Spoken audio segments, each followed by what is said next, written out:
తిరుపతి జిల్లా చంద్రగిరి మండలంలో ఏనుగుల సంచారం రైతుల్ని తీవ్ర ఆందోళనకు గురిచేస్తోంది. భీమవరం, ఎల్లంపల్లి గ్రామాల్లో 3 రోజులుగా 16 ఏనుగుల గుంపు తిష్టివేసి పంట పొలాలపై దాడులు చేస్తూ బీభత్సం సృష్టిస్తోంది. అటవీ సమీపంలోని వ్యవసాయ భూముల్లోకి చొరబడిన ఏనుగులు వరి, అరటి, టెంకాయ వంటి పంటలను ధ్వంసం చేశాయి.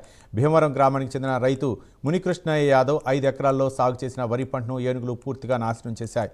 2 లక్షల రూపాయల అప్పు తెచ్చి పంట వేశారని, కోత దశలో ఉండగానే గజరాజులు ధ్వంసం చేశాయని ఆయన కన్నీరు మున్నీరవుతున్నారు. అదేవిధంగా మరికొందరు రైతులకు పంట నష్టం కలిగించాయి. వేసవి ప్రారంభం కావడంతో అడవిలో తాగునీరు, ఆహారం కొరత ఏర్పడటంతో ఏనుగులు సమీప గ్రామాల వైపు వస్తున్నాయని గ్రామస్తులు చెబుతున్నారు. గత వారం రోజులుగా పాకాల, చిన్నగొట్టిగల్లు, చంద్రగిరి పరిసర ప్రాంతాల్లో ఎక్కువగా సంచరిస్తున్నాయి. రాత్రిపూట కంటి మీద కునుకు లేకుండా రైతులు పొలాల వద్ద గస్తీ కాస్తున్నారు. ఈ పరిస్థితిపై ప్రభుత్వం తక్షణమే స్పందించాలని రైతులు విజ్ఞప్తి చేస్తున్నారు.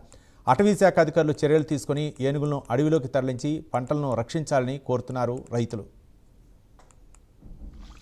ఎకరాలు మడి నాటినట్టున్నాను, అప్పు చేసిన 2 లక్షలు. గవర్నమెంట్ ఏదైనా సహాయపడిపోతే ఏమి లేదు, మడి మొత్తం పూడ్చింది సార్. ఏదో సహాయపడింది సార్. 5 ఎకరాలు మొత్తం తినేసింది సార్. ఏమి లేదు. ఏనుగు సాగు రాత్రి వచ్చినారు ఫారెస్ట్ వాళ్ళు ఏమి వస్తారు, వెళ్ళిపోతారు సార్. వాళ్ళు టపాసాలు కూడా కాల్సారు.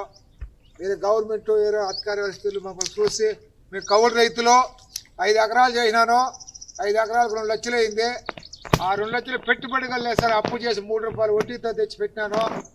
అప్పులోకి కట్టాలా, ఏం చేయాలి, చాలా బాధపడుకుంటున్నాం సార్. మేము గవర్నమెంట్ అధికారిస్తులు వచ్చి మమ్మల్ని సహాయం పడింది మనం కోరుతున్నాం సార్.